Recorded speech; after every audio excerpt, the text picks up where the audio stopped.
Alright, so for this project, you'll be exploring magnetism. We've already encountered a solenoid. You're basically going to be making solenoids. The general equation for it has been found to be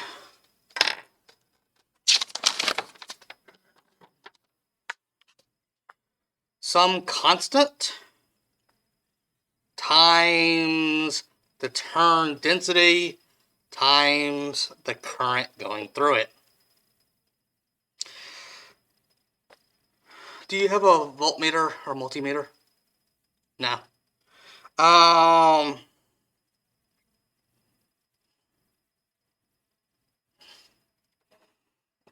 Well, I can already tell you this information. Voltage is equal to current times resistance. The resistance of a wire isn't going to change. So that means that current and voltage are proportional to each other. So if you increase the voltage, the current's going to go up. So since you can't measure current, what you can do is do batteries. However, batteries don't give you true these AA batteries, 6-volt batteries, they aren't going to be very good indications, but you can still try. For example, what I want you to do is explore and try to derive this equation. Explore all the properties. Why does it not depend on the length this way? Why doesn't that depend it? Why is it just the turns per length? Why would this be more powerful, even though it contains the same number of loops, than that? Because it depends on turn density, not number of turns, versus number of turns spread out. So what I want you to do is do some testing. I recommend getting, if you can get a hollow cylinder, it would be the best thing to do. Be smart about your testing. For example, if you have a hollow cylinder made out of plastic, the best thing, do you have any sewing stuff? If you have a, basically like this, except for it would have sewing material. Because if you have this hole and gap in it, some of the test, this property is the permeability of what material you're going through. Usually we do mu naught for space and air, but it actually changes based on what material you put in here. So if you have this thing where you can wrap wire around it, then you can record how strong the magnet is based on the turn density, number of turns, length. Just plot down all the information you possibly can. How many turns, maybe spacing of turns, spacing between turns, length, then core material. You can put air if you don't have anything.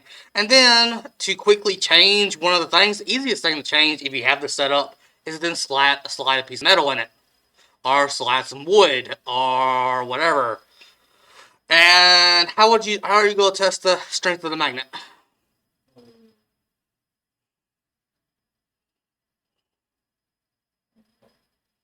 Well, one way is hook up your electromagnet, measure the mass of this. Do you have a sensitive mass scale that can do a tenth of a gram? You're not going to get them to be very accurate. Because one way you could do it is stick this onto some metal. So it's on some metal surface. You have your solenoid right here. Then attached to this, a little dowel you can put weights on and see how much weight you can support. Since you can't do that, another thing is, do you have any paper clips? So if you take your electromagnet and stick it into, maybe put a piece of paper or something, do some way so that they don't all shoot up inside of it, if it's hollow, and stick it to a whole collection of paper clips and see how many paper clips you can hold. That'll give you some estimate of how strong the magnet is. All you really need to do is compare. So there's different things you can explore. You can explore length, you can explore number of turns, you can explore turn density, you can explore core material, shape. So is this shape, where we get a north side and south side, as strong as a U shape, where we get a north versus a south? Now, note, when doing scientific studies like this, it's important that whatever you are testing, you keep every single thing else the same. If I have a kajillion turns instantly around here, and I loop this 3 times or 4 times, and I say, well, this one's obviously stronger than a U-shape. Is that an accurate assumption? No, because you changed the turn density. Turn density is way more important than the shape. So you would need to probably keep the turn density the same, but you don't have to do all of them. The key ones is going to be what material. Some other ones is maybe a thin rod versus a thick rod. Does the radius of the solenoid affect how strong it is? Voltage, you can get... So, a little thing about batteries. If you connect 2 batteries in series, their currents add up. Oh, wait, no, I said that wrong. If you connect them in series, current stays the same, voltage increases. So if this is a 3-volt battery, this is a 3-volt battery, I connect it right here, this acts as a 6-volt battery.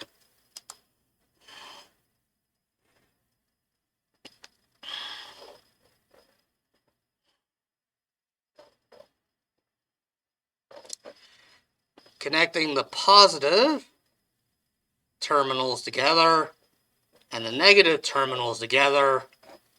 Here, the voltage stays the same, but you increase the current. So, what you could do is get some like AA, AAA batteries.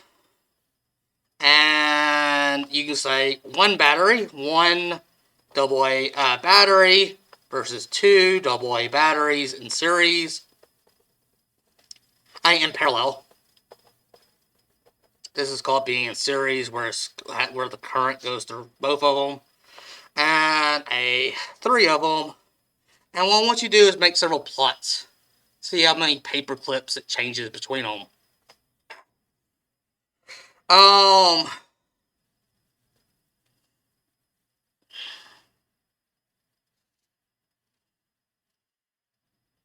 What are some other things it said to do?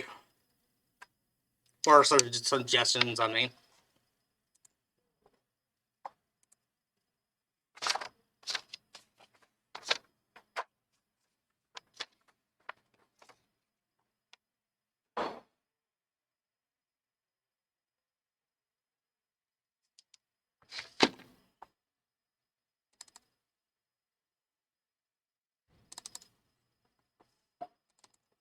Have I covered all of them?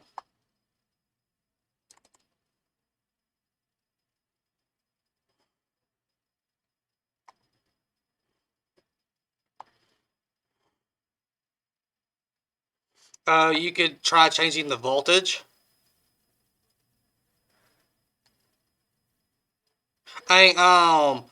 So you could try both of these in series, which would change the voltage, and in parallel, this I put it battery capacity. it also increases current. Thickness is core, and anything else you could think of. Then draw some conclusions from your data. For example, and it's going to take a lot of turns to do this. This is going to be an intensive project. That's why I wanted to give it to you on Wednesday. But you were gone Wednesday and Thursday.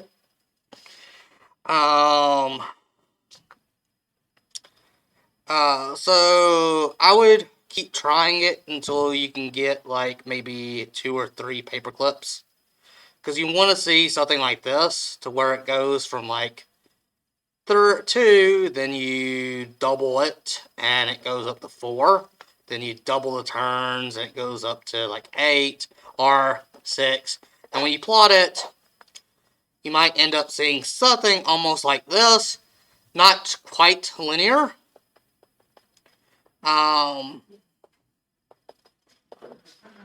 Or you might actually end up doing something and you see it actually linear. If it's linear, then you know it's directly proportional. If it's not linear, then then you know what the equation all depends on. Make some inferences on why, because the real world doesn't always match up with the data or the equations because of several other factors.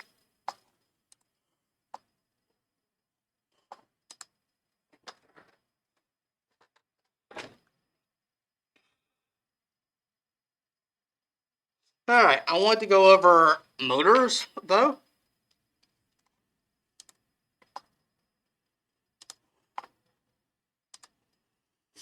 What is an electromotor? What is a motor? How does motors work?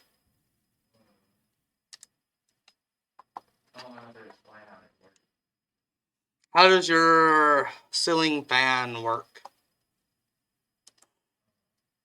Why does it spin? How does a generator work?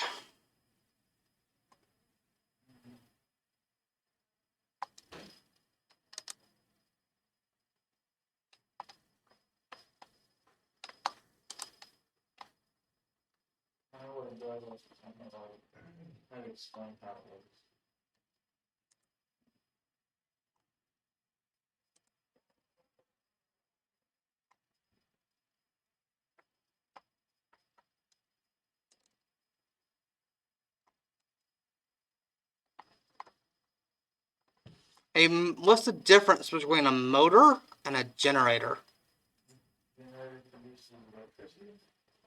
And what does a motor do?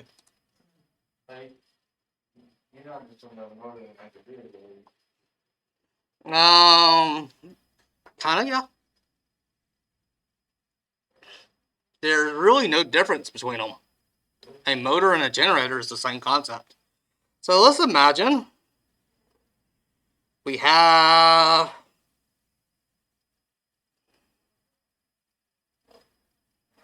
this is a south side of a magnet.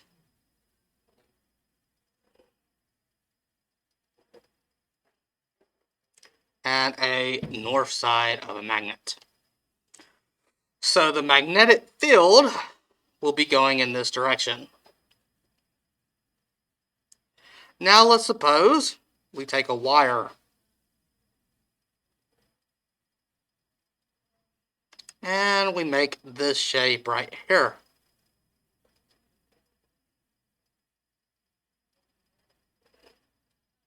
And we pump in current, goes into the wire, goes this loop, and then comes out right here. What is going to happen to this square bit of metal?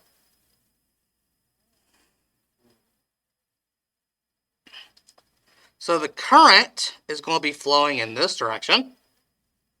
So the velocity, our thumb points here, or fingers would point toward the south side. So a force is going to make this one pull upward. Now the current is going to loop around. What about right here? Can you take your thumb and then point your fingers on the opposite side of your thumb? That's because it has to be perpendicular. That's parallel. No force. No force here either on the side. But what about when the current is traveling backward through it? So we put here, fingers go here. What's it doing now? It's creating a torque. It's rotating. So it's going to want to rotate clockwise. Now imagine we have this with a little gap between it. So we have a little cylinder like that with a little gap on it. Where this side of the cylinder, so there's like an air gap here or a plastic gap, something that there's good electricity. We have this wire touching on this side, this wire touching on this side. And then we take brushes, little teeth that barely touch this.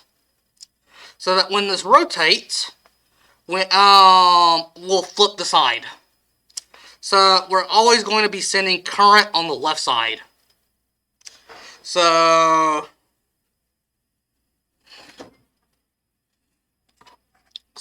whenever it's, I need a square. Yeah. So when the current is going in and it rotates upward, we're always sitting on the left side, but right here, no current goes through it because we're in that gap. And then when it goes to this deal, then it switches. The current is now going through the wire in reverse, but it'll be on the left side. So if you do this, this is called a brush motor. We're always sending current down the left side of the branch, wherever it is, and of course when it's vertical, no current's going through it. And it's only strong whenever it's parallel, or whenever the well, that doesn't matter. As long as the current is going in this direction, it's always going to do a torque. We do have a very brief instant where no electricity is going through it.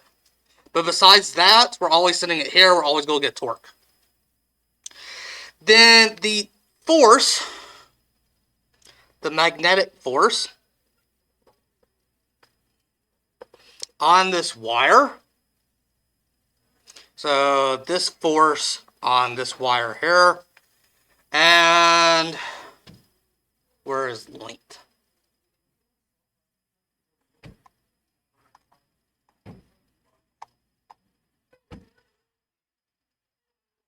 I don't see L labeled anywhere, but it's equal, force is equal to current times length times the magnetic field.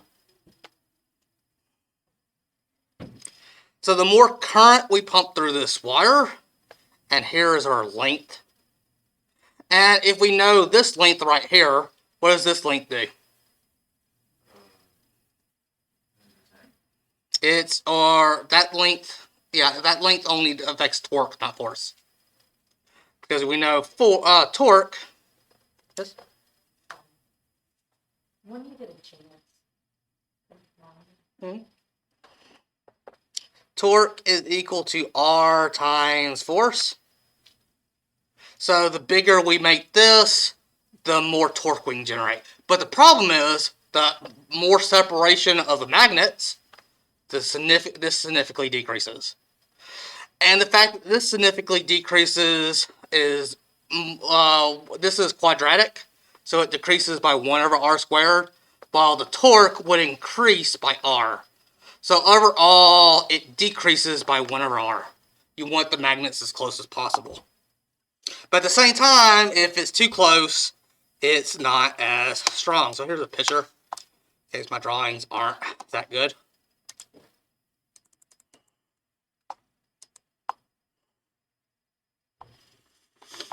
So you send current, and these things will slide and touch on it. There's a gap right here, so this thing's able to rotate between this.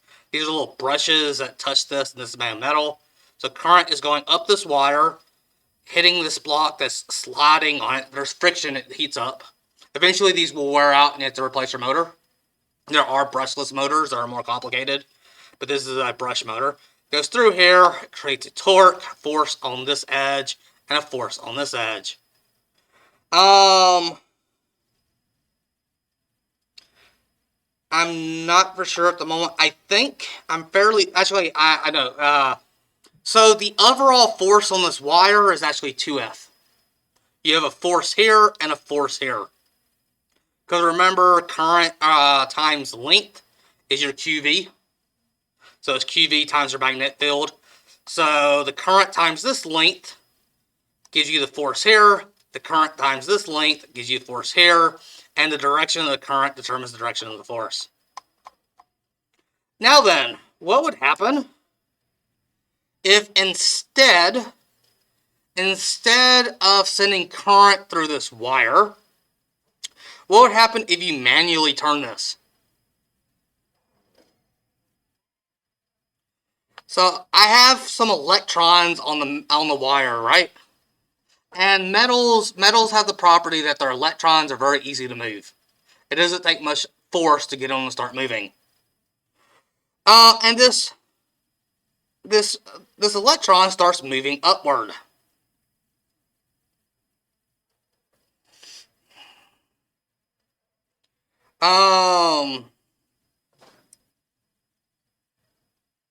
Then when I put my finger going upward, put my the force, a force on the electron is going to want to make it start moving. So if I manually turn this, what happens to the electrons? They start moving. What is moving electrons? A current. So what that means is if I manually turn this, it's going to generate electricity. And if I send electricity through it, it's going to start moving. So that means you can do this design. You can either send electricity and make the wire spin,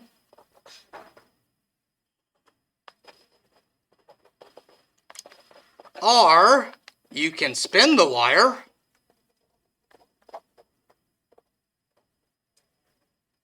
and make electricity and generate electricity.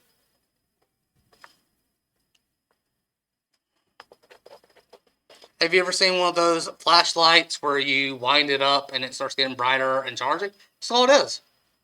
All it is a situation where on this wire right here, you have a handle and you rotate this and it rotates this wire and it has these brushes over here so that while you're rotating it, it's rotating in the presence of a magnetic field, which causes the electrons in the metal to start moving and flowing, and thus creating a current. So this device right here, I have a magnet right here. So I have in this a little tiny button magnet. So these magnetic field lines are going to circle around and come back in.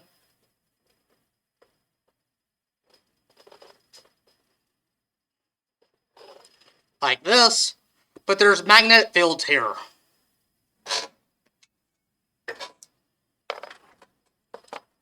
Nothing special, I just have these paper clips connected and little tiny gaps. Then I have this thing. A lot of coils wrapped around, so I have a solenoid. I have a pretty good turn density right there. And on one side, I've completely removed, so on one side, I've completely removed all of the resin on it, so it can conduct anywhere it's touching it.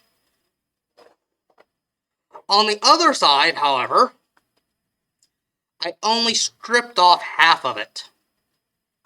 Because remember, once it rotates 180 degrees, once this rotates vertical, I need to switch direction. What I do, because I can't physically switch the wires, I need to switch the wires around so that the current is always going on the left side. What I did is I just completely disconnected the current, so that only whenever it's on the left side right here is it receiving power, and then momentum is going to keep it spinning another 180 degrees. Then once it gets to right here, it's going to have current going through the wire, And it's going to make it go get a torque, and it's going to start spinning.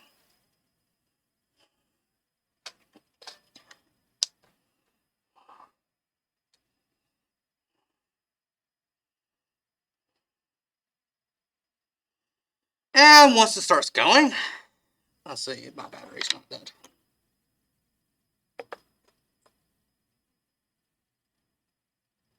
This is old.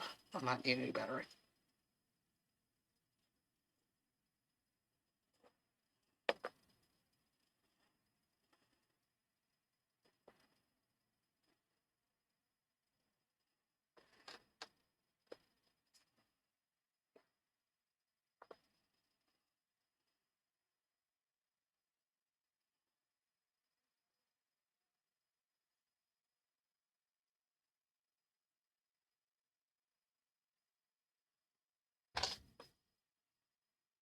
Yeah, I need a new battery. I know, I had some. I'll tell you.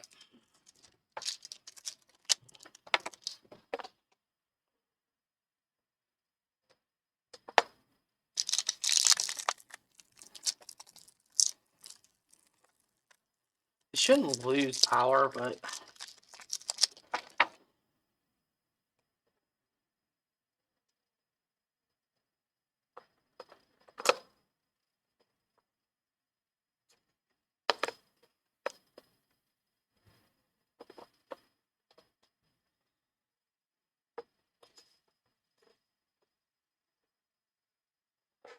let's see if that works.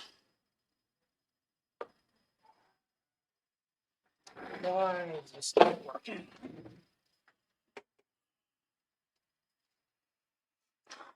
So what happens to metal that's been sitting out for a long period of time?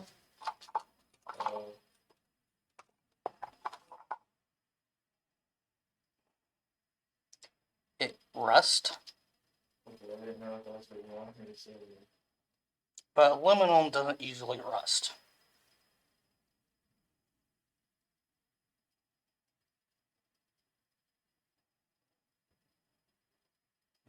Be very careful because one of these sides are only half done.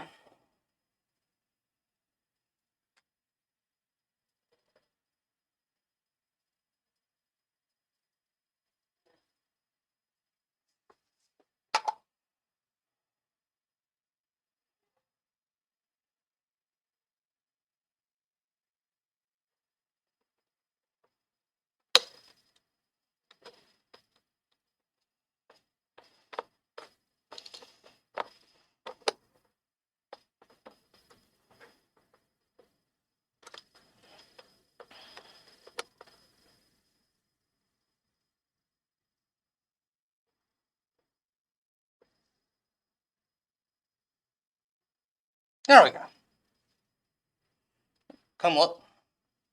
You can't really tell in the video because the video has so low frame rate. That looks really cool on the video. The fact that it looks like it's barely moving. It's spinning fast. Oh yeah. So again, right here, not in the current. And then you can see it snapping right here.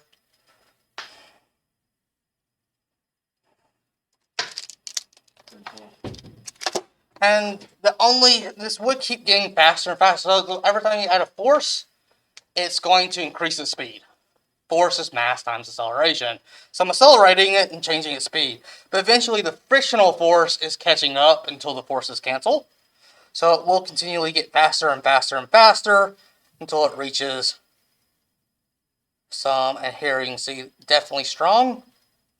And it's wanting to rotate it to right here. Right now gravity is counteracting. Or right here is whenever it disconnects. So basically right in through here is whenever it has force. And that little tiny kickstart.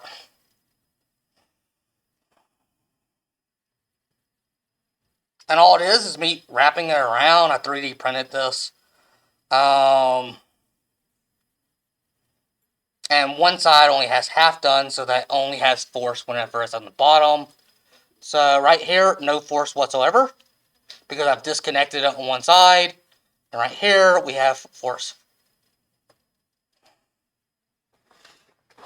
Pretty cool. Look how slow it looks like it's going up there, though. Oh, it looks way better. That's why I said to come up here. It's because this only records at, I think, 30 frames per second, 60 frames per second or something. I think it's 30 frames. And so it's only taking a picture every 1/30th of a second.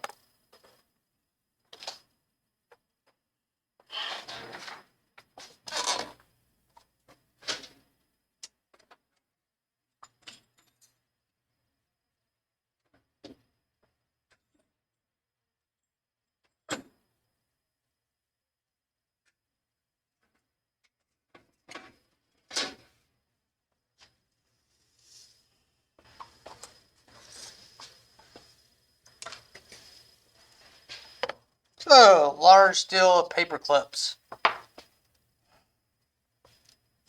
So I got a solenoid right here. Has a little hole. Has some sort of torque density. Hook it up to my... By the way, don't leave it connected for a while. As when you short circuit a battery, it starts heating up.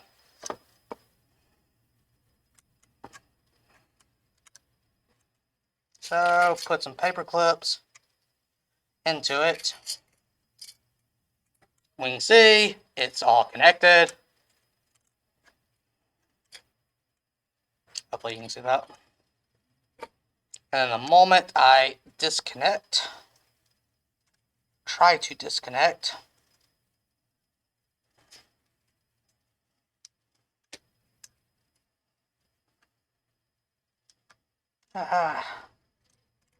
might actually screw it up and got this. Okay. So,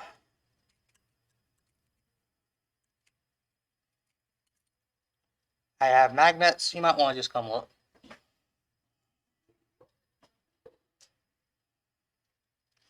So, passing current throughout this.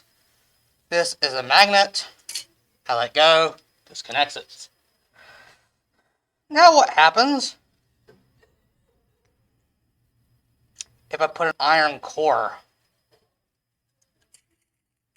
Can you tell there's any difference? No. You can't? Are you sure?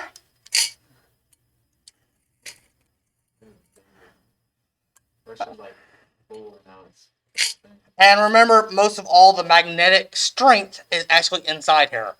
So even though you're seeing a tremendous amount going through here, it is crazy strong inside the iron.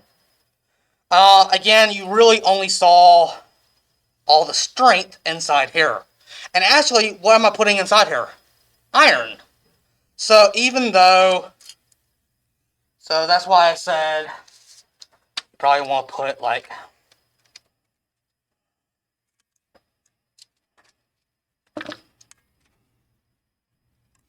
And let me...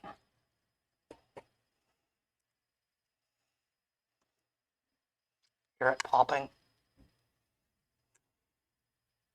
I'm short-circuiting the battery.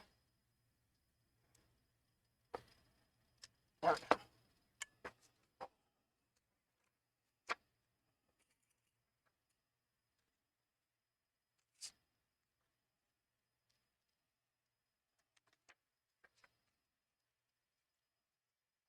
And this does get worn. So it can't even hold a paperclip. But, so it can't hold one paperclip. I put iron in it. It can obviously support way more than one. It's 200 times, by the way. It's 200 times stronger whenever you use iron. Whereas this has some metal in it.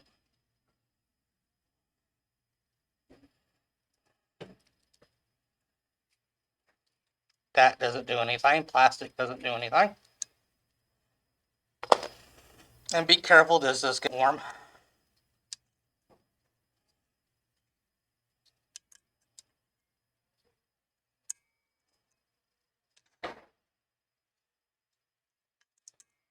standard little electromagnet. Reading the paper makes it seem so complicated, but now that I have like an example on paper, it doesn't seem to be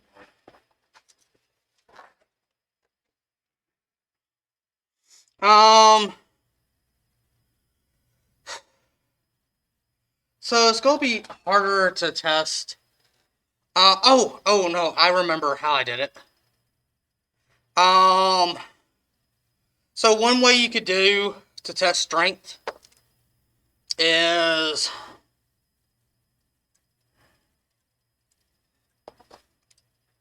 see how many. So you can put one paper clip in the middle of it. See how many paper clips you can string off of it.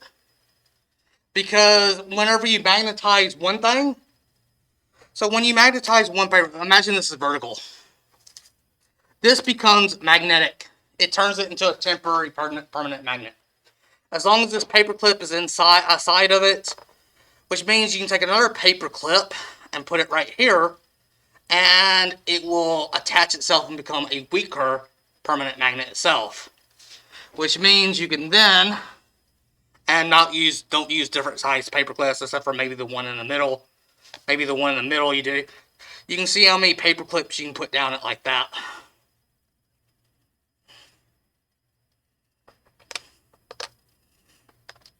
Another thing you could do is put a paper clip inside of it and attach a string to the end of it and keep doing heavier and heavier weights.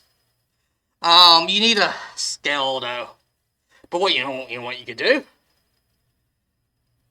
Find something of no mass. Maybe lifesavers.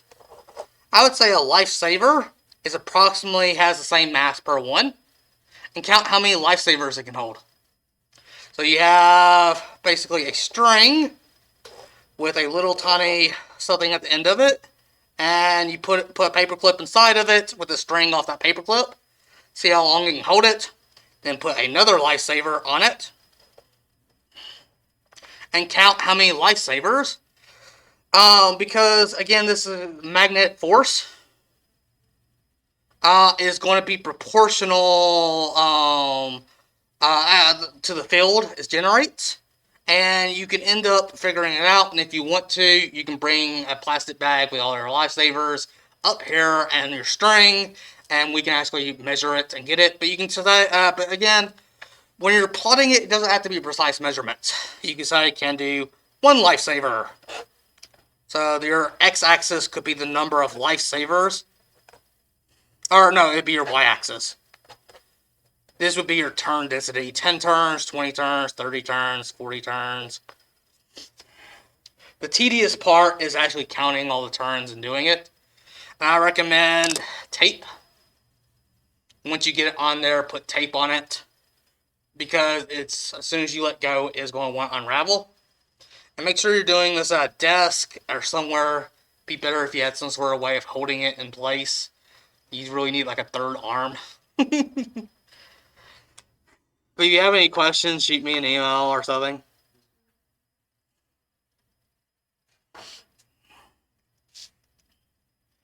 Now, if you wanted to create a... Now, how can you make this motor stronger?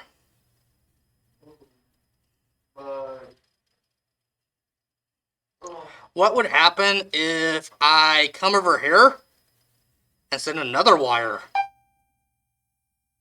And you still have to output the same current, though. That's the issue. It's dependent on current.